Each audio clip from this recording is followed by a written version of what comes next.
How's it going, my peeps? It is now time for the results / highlights and review video for the biggest show of the year, WrestleMania 30. So, of course, I'll go over the results, some of the highlights in my opinion, and give you guys my thoughts, my review on the show. So, of course, it kicks off with the pre-show, which the kickoff panel, or pre-show panel, this time is Josh Matthews, Mick Foley, Booker T, and Shawn Michaels. They go over the matchups, they want to see their predictions, hype up the matches, and throughout the pre-show, they show, video packages to hype up the matches. We get a promo from Bray Wyatt telling John Cena about how he had a friend before that he considered like a brother, and he hurt him, so then he tells John Cena, what do you think I'm gonna do to you if, I hurt somebody I loved? Following that, Byron Saxton is trying to get an interview with Brock Lesnar. He's outside Lesnar's locker room, but Lesnar does not come out. Instead, we see Paul Heyman, and he tells Byron Saxton anything he has to say to Lesnar, he has to go through him or ask Paul Heyman.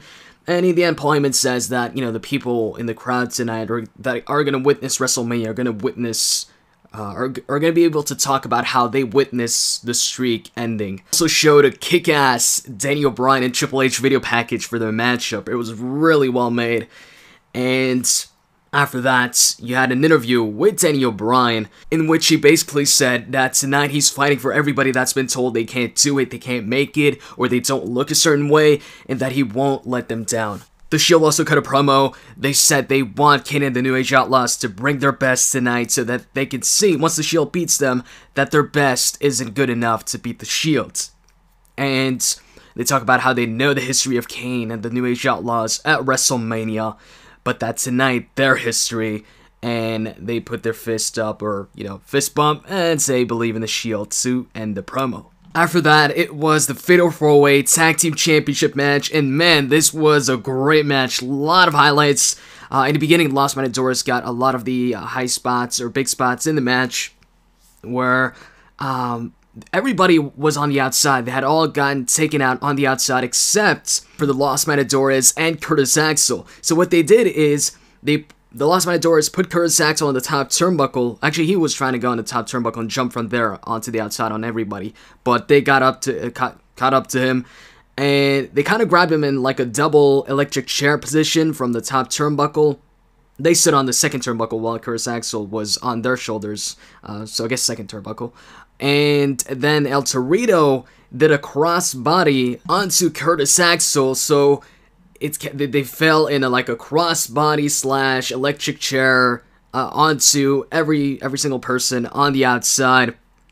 And shortly after, once they got back in the ring, they got eliminated by the Real Americans when Jack Swagger made one of the Los Matadores tap out, because it was an elimination match.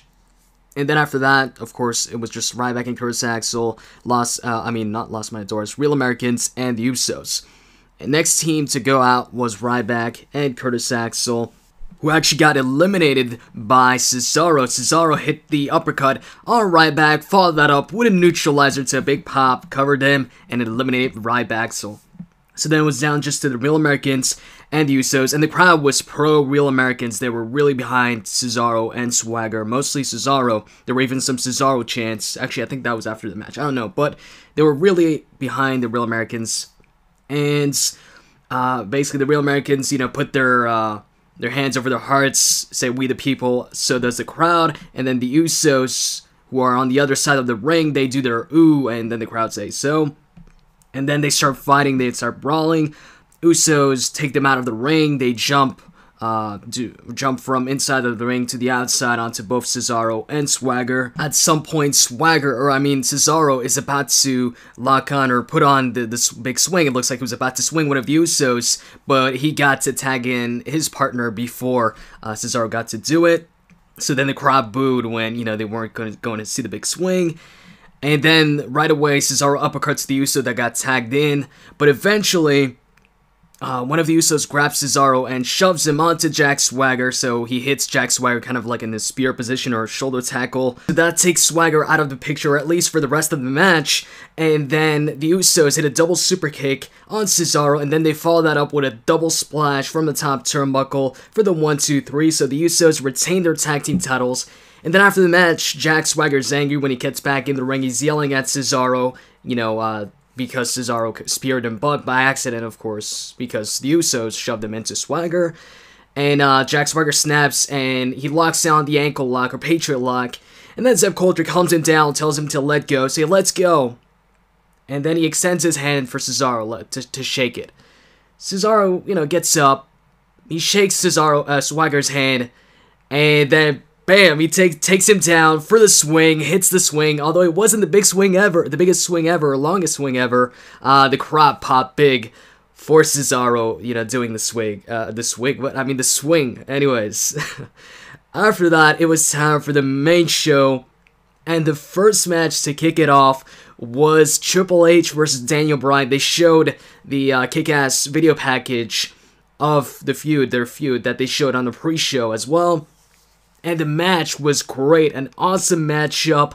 Throughout the match, Triple H was dominating, just attacking Daniel Bryan's shoulder and arm.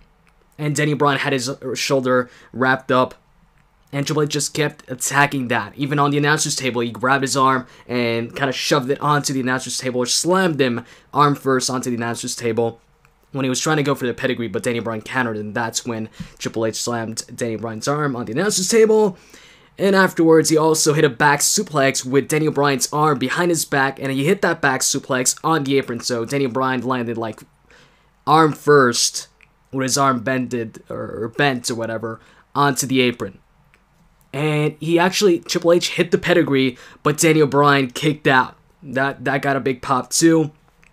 And towards the end of the match, Triple H went for the pedigree once again. Daniel Bryan got out of it. But actually, before the end of the match, let me point out that Triple H also locked in the yes lock, or the crossface, twice. At one point, Daniel Bryan looked like he was about to pass out, but he eventually turned it around. And also, at some point in the match, Triple H actually hit a tiger suplex. It was just a great match overall, with some unexpected things. And also, in the beginning, Daniel Bryan hit a flipping senton from the top turnbuckle to the outside of Triple H, but it seemed like he missed most of it. He connected just a little bit, but it seems like he got the worst out of that fall. And, hit 2 suicide dives in a row. And at some point when Triple H was going for the pedigree for like the second or third time, because the first time Daniel Bryan kicked out, second time Daniel Bryan got out of it, he tried to do it a third time, Daniel Bryan got out. Shortly after, Triple H tries to go for a back suplex, Daniel Bryan backflips out of it, and then when Triple H turns around, bam, running knee, covers Triple H, gets a 3 count, crowd goes wild, and Daniel Bryan wins the match. But it wasn't over, because after the match, Stephanie McMahon gets in the ring, and she starts slapping Daniel Bryan. Daniel Bryan's just laughing, but then from behind, bam, clothesline. Man, I keep saying bam, I don't know why I never say it, but anyways, hits a clothesline on Daniel Bryan, and then he puts Daniel Bryan in the same position he was when Triple H hit him with the steel chair a couple weeks back when Daniel Bryan was handcuffed. He puts him there. First, he grabs Daniel Bryan's arm and hits it on the on the steel post. And then he grabs a steel chair and does the same thing he did to Daniel Bryan by hitting him in the head, just like he did a couple weeks back. And then he leaves, and on the stage he says, no happy ending. And then, man, how could I forget? In the beginning of the show, before even the Daniel Bryan and Triple H match, there was a great segment where we had The Rock, Hulk Hogan, and Stone Cold Steve Austin in the same ring. WrestleMania kicked off with Hulk Hogan coming out and just hyping up the crowd for WrestleMania, and then Stone Cold Steve Austin's music hits, and at some point Austin asks the fans, to give him a hell yeah if they want to see him, lay a can of whoop ass on Hulk Hogan, and the crowd actually chanted hell yeah, which I thought was funny, but actually, he wasn't gonna do it, and then The Rock's music hits, he also gets a great pop, he comes out, so it's The Rock, Austin, and Hulk Hogan, they make some jokes, and just talk about the history of WrestleMania, their history together. And then in the end, they all drink beers with Stone Cold Steve Austin as Stone Cold's theme music hits.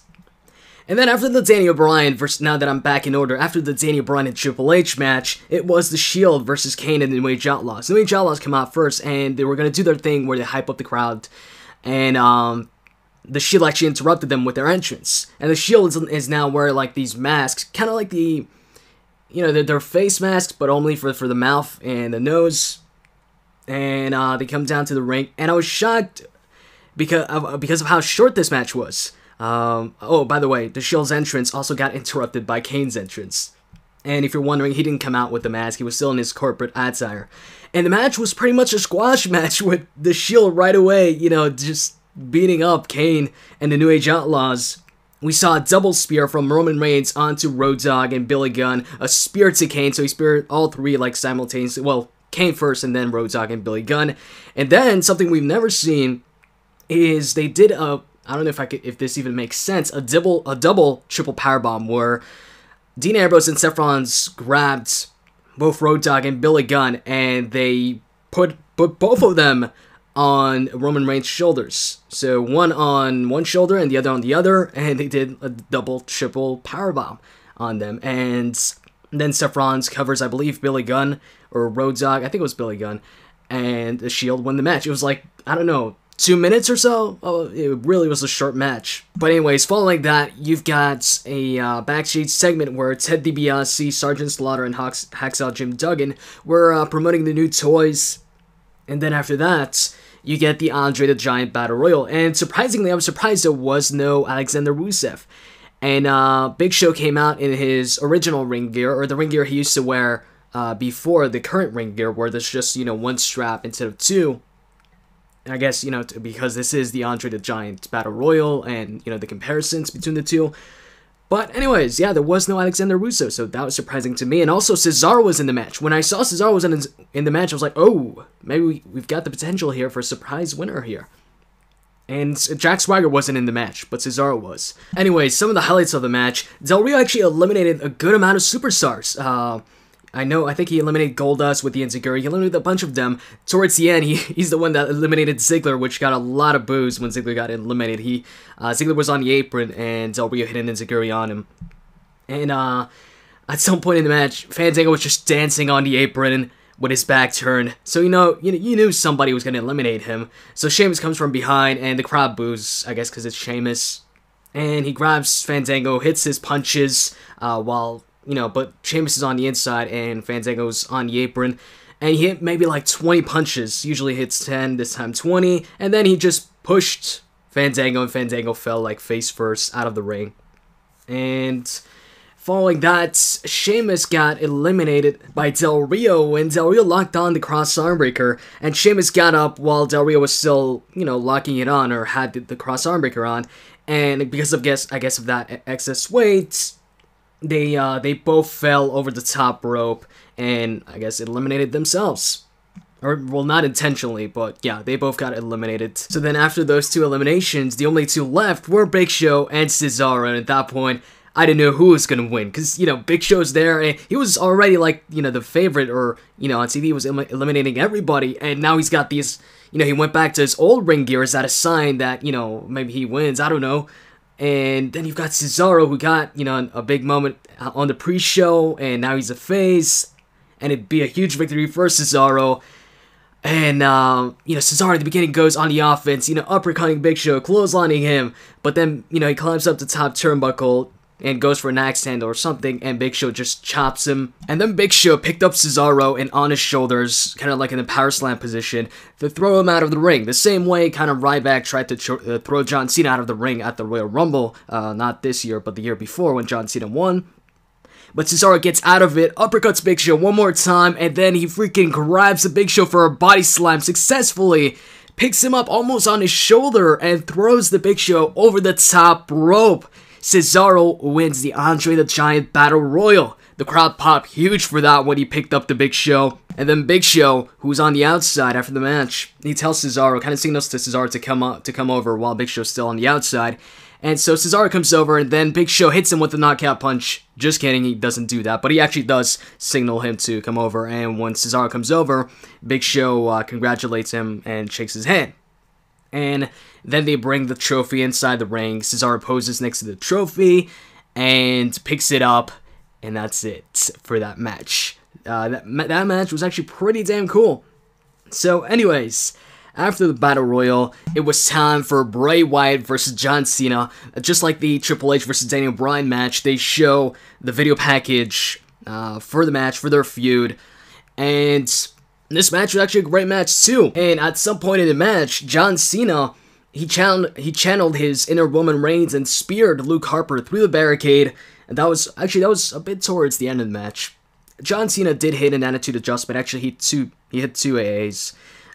First one, Bray Wyatt kicked out of it, and Bray Wyatt hit Sister Abigail. John Cena kicked out of it. When he tried to hit Sister Abigail another time, that's when John Cena countered, and that pretty much led to Bray Wyatt's loss, where Bray Wyatt got hit with a second attitude adjustment. At that time, he did not kick out. Throughout the match, Bray Wyatt was just trying to anchor John Cena, was trying to get John Cena to show his true colors and just, get himself disqualified, take a cheap shot, use a weapon. Right in the beginning of the match, Bray Wyatt, did his pose and was like, "Come on, John Cena, finish me or destroy me." I think he was saying finish me, but Cena was like having none of it, and he was telling Bray Wyatt to get up, and eventually Bray Wyatt gets up and charges Cena, and then Cena gets out of the way. That's kind of how the match started. And then at some point, John Cena got really pissed, so he grabbed the steel steps, and he took them up or lifted them up as he was he was about to hit him. But in the end, he throws the steel steps away and doesn't do anything. So yeah, after that, after the match is over, John Cena celebrates, he hugs his dad, and he hugs The Rock's mom, who was also in the crowd. And after that, we see Daniel Bryan getting taped up backstage because of Triple H attack on his shoulder. I mean, he was already taped up for the match against Triple H, but he's getting retaped up. And they also show or introduce the Hall of Fame inductees, the 2014 Hall of Fame inductees on the stage. And then Warrior got his own entrance, its entrance music hit, and he came out on the stage with the other Hall of Famers. Afterwards, it was time for the streak match. The Undertaker versus Brock Lesnar. They showed the video package. Pretty cool video package. Pretty much all the video packages before the matches were really cool. WWE does some great jobs with the video packages to just get you hyped up about the matches. The match itself, though, was one of the more disappointing matches, I guess, that Taker has had at WrestleMania. It was definitely not as good as the match he had with CM Punk. Definitely not as good as the matches he had with Shawn Michaels or Triple H. It was a very slow-paced match, but of course that's, expected. They're not, high flyers or anything like that. But it was mostly just Brock Lesnar dominating The Undertaker and just, outstriking The Undertaker, where, The Undertaker is known as the striker. Brock Lesnar kind of outdid him on that part. And, Brock Lesnar kicked out of a chokeslam. He kicked out of a last ride. It was the last ride spot where Brock Lesnar, Taker was in the corner, and Brock Lesnar climbed up the top turnbuckle, or second turnbuckle, and was, punching Taker, and then Taker catches him into the last ride. And that's when Brock kicked out. Brock also locked in the Kimura. Taker also locked in the Kimura, or his version of it. And Taker locked in Hell's Gate, I think, twice or three times. Brock got out every single time by just powering out of it, grabbing Taker and just lifting him up while still being in the position, in the Hell's Gate position, and pretty much powerbombing him. And Brock actually kicked out also of a tombstone pile driver. And if you guys watch my prediction for the match, I was trying to predict how many F5s would, Taker kick out of. And the answer to that was actually 2. He kicked out of 2 F5s. Problem was, and this was a big surprise, I think, to everybody. Brock hit a third F5, and Taker did not kick out of that. That's right, Taker lost at WrestleMania. Brock Lesnar beat The Undertaker. He broke the streak. I was freaking shocked. I was like, oh, is that, was that supposed to happen? Did Taker maybe he wasn't able to kick out, or what happened? Everybody in the crowd was shocked. The camera was just looking at everybody in the crowd. Everybody was like, oh, like it was silent. Everybody like, oh shit, did that just happen? Brock beat the streak. It's I'm still right now, so doing this review, I'm still shocked and surprised that the streak is no longer a streak. Well, it's over now. It's 21-1. It's no longer 22, or it was 21-0. I was thinking for sure it was going to be, 22-0. I was like 100%, Taker's winning this. There's no way Brock's winning this. Especially because Brock, is a part-timer. I would have never, ever expected this. Wow, that was the biggest surprise of the show. I mean, even Brock was surprised. Even everybody was surprised. I think the entrance music dude, the dude that, plays the entrance music, I think he was shocked too, because once Brock won, his music didn't play for like a minute or even more. It was silent. Brock had won. I think even Justin Roberts was shocked because he didn't announce, I think, Brock as the winner until maybe a minute after he got the pin. And yeah, man. So Brock beats the Undertaker. So after that, the crowd just cheers for Taker after Brock Lesnar leaves. Taker's in the ring.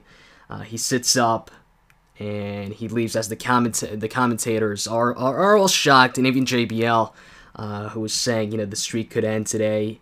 He was like, oh, I didn't want it to end. And yeah, crowd cheers and claps for Taker as he leaves. And, even when Taker was in the ring, well, after the match, you could see on the top of the crowd, they showed a screen where it said 21-0.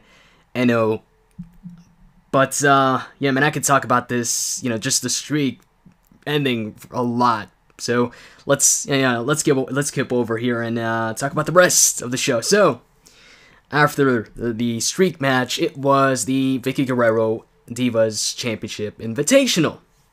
And, of course, it was like a 14 Diva matchup. Well, it was. One fall to a finish.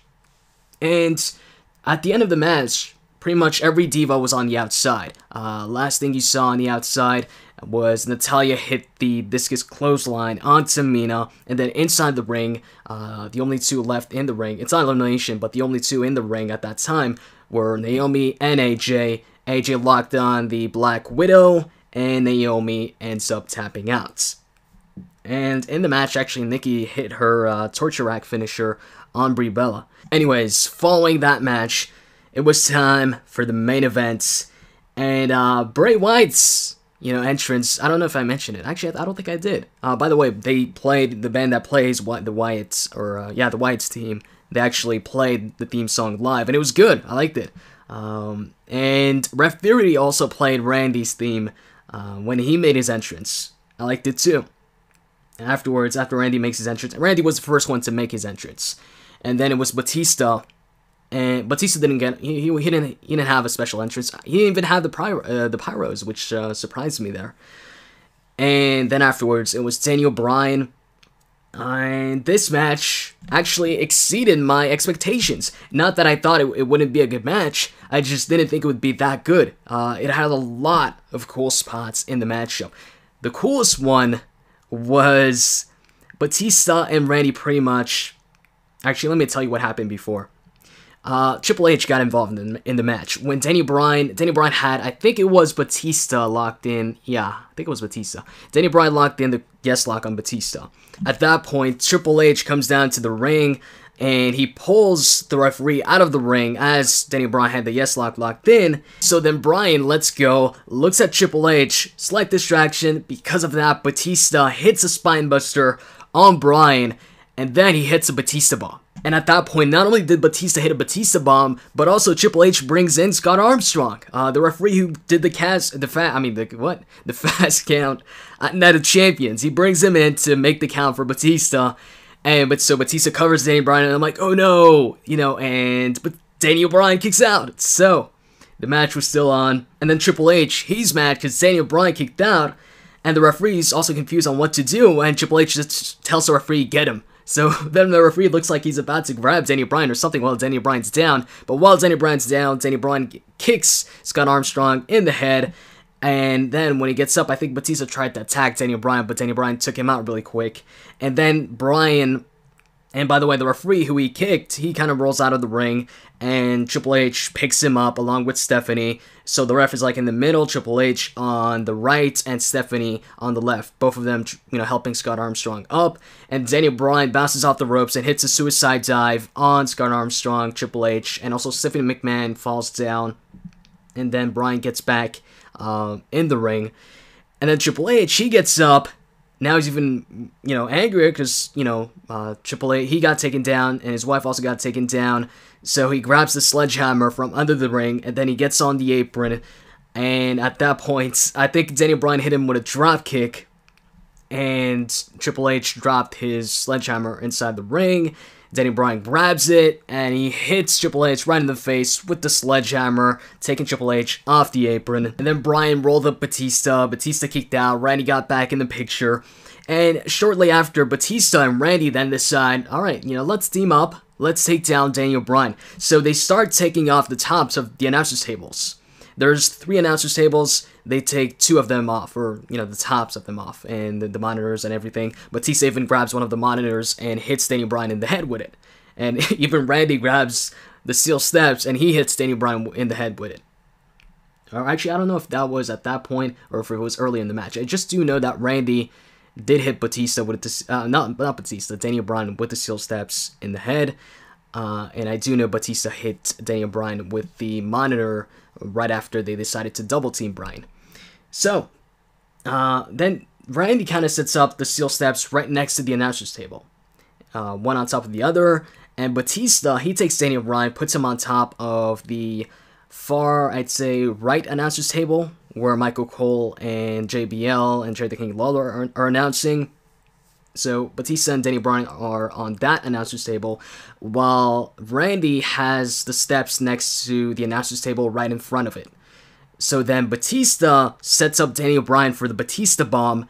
It picks him up. Now Daniel Bryan's on his shoulder, and then you can kind of figure out what happens next. Randy's on the steel steps, and I think maybe he got on the announcer's table before the sequence. Batista goes for the Batista bomb, and Randy catches Daniel Bryan in midair with an RKO. Or, actually, you could consider it a neck breaker, maybe, because, it's you have Daniel Bryan landing on his back.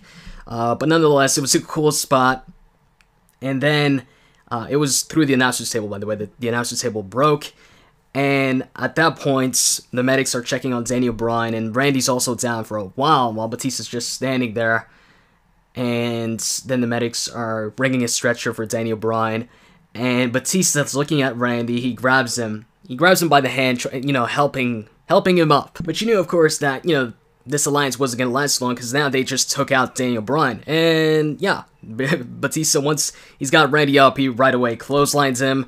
Then he puts him back in the ring. And shortly after, inside the ring, Randy hits he tries to hit the DDT from the second rope, but Batista gets out of it. But Randy instead does a DDT on the outside with Batista on the apron onto the floor. And at that point, Daniel Bryan was getting stretchered out. He was on the bottom of the ramp. And right there, you hear the crowd start cheering all of a sudden, and you see Daniel Bryan, getting out of the stretcher, and he doesn't, he wants to continue on with the matchup. So Randy sees that, and he just DDT'd Batista on the outside. So he goes ahead, grabs Bryan, and Irish whips him onto the steel steps. He then puts Bryan inside the ring, and he goes for an RKO on Bryan. Bryan pushes him off, and then he locks on the S-Lock on Randy.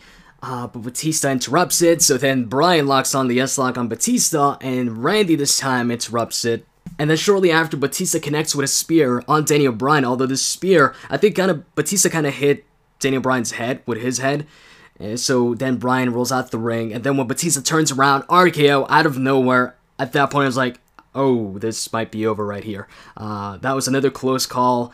And the count was close too, but yeah, Batista kicked out of it, so match was still on. And then not too long after that, Daniel Bryan hits the running knee out of nowhere on Randy, and at that point I'm all happy. But then Batista grabs him and throws him out of the ring. I'm like, oh no, please don't, just steal the victory. And then so Batista covers Randy, but Randy thankfully kicks out. So then Batista, he actually hits the Batista bomb on Randy, and then once he gets up from hitting the Batista bomb, another running high knee, this time to Batista. I thought Daniel Bryan was going to cover him afterwards, but actually he locks on, or he follows that up with the S-lock, and Batista taps out. So Daniel Bryan wins the WWE World Heavyweight Championship. I was so happy with that ending. I thought the match was great too. So yeah, afterwards, there's a big celebration. Everybody's chanting yes. And there's pyro, confetti, everything. And then Daniel Bryan signals for somebody from the crowd to come inside the ring. So then a little girl comes inside the ring, and her mom, and they celebrate with Bryan, and then they leave. And then Bryan celebrates with the championship. And that ended the show, man. It was an awesome show. This was one of the best WrestleManias I've ever seen, if not the best. And I'm serious, it was really that good. Even though the Undertaker match was not as good as some of his previous matches, I didn't really like the Undertaker match this year, but that, Brock Lesnar defeating the Undertaker, ending the streak, that was a huge surprise. I think nobody saw that coming. So WrestleMania 30 is going to be remembered, as the night the streak was over. That Brock Lesnar ended the streak. And Daniel Bryan, of course, won the WWE World Heavyweight Championship. Match with Triple H and Daniel Bryan was great as well. It was a great opener. The match, the six-man tag team match, The Shield versus Kane and the New Age Outlaws. I was hoping for The Shield versus the Wyatt family, or The Shield versus Kane and Eric Rowan and Luke Harper. So when it was Kane and the New Age Outlaws versus The Shield, I was kind of disappointed. But, the match, and I didn't think the match was going to be all that great. So when the match was that short, I was actually, I wasn't disappointed or anything like that. And what else? The Battle Royal, man. Cesaro getting that moment where he freaking body slams the Big Show out of the ring. That was a huge moment. Huge moment and huge win for Cesaro. Definitely a highlight of the show. Both Cesaro swinging swagger on the pre-show and also, but more so, Cesaro slamming the Big Show out of the ring. And, Bryan, of course, winning the championship despite, also Triple H attacking him after their one-on-one match and interfering in the triple threat match. There's a lot of people cheering for CM Punk during the main event match, hoping for CM Punk to come out, but CM Punk did not show up, or did not come out. And, they had The Rock, Stone Cold, and Hulk Hogan all in the ring at the same time. It was just, man, overall, it was a great show. And also, something I think I forgot to mention is in the Andre the Giant Memorial Battle Royal, Kofi Kingston also pulled off one of his, he saved himself from elimination because he had when he got taken out the first time, his feet didn't touch the floor. They were still on the steel steps, so he got back in the ring. So, man, highlights, even the pre-show match had a bunch of highlights, especially the Los Matadores picking up Curtis Axel on their shoulders, and then El Torito doing the crossbody, and they all fall on top of everybody else on the outside. And also, another highlight, I can't believe I forgot to mention this, in the Bray Wyatt and John Cena match. John Cena was he was running towards the ropes, and when he came back from the ropes, he sees Bray Wyatt, upside down, when he does the crab thing. And all of a sudden, Cena just falls down, and he's all freaked out. I thought that was a little funny moment there. And also, we can't forget Brock Lesnar. I know I've said this a bunch of times now. Brock Lesnar breaking the streak is definitely, a highlight just because of how, it's a surprise. It's, like I said, it's not something people expected. And also, really liked the Batista bomb into an RKO through the announcer's table. Thought that was unique. So yeah, man, just awesome show overall, and as far as the rating goes, I would have to give this WrestleMania a 9.5 on 10. I really thought this WrestleMania was awesome. Anyways, that's pretty much it. I hope you guys enjoyed this video, and if you did, as always, you can click that like button down below. I'd really appreciate it. And also, if you guys enjoyed WWE 2K14 gameplay, or just WWE games gameplay in general, mostly online matches, but also show results, reviews, all that stuff, you can also subscribe. And with that said, I'm out, guys. See ya.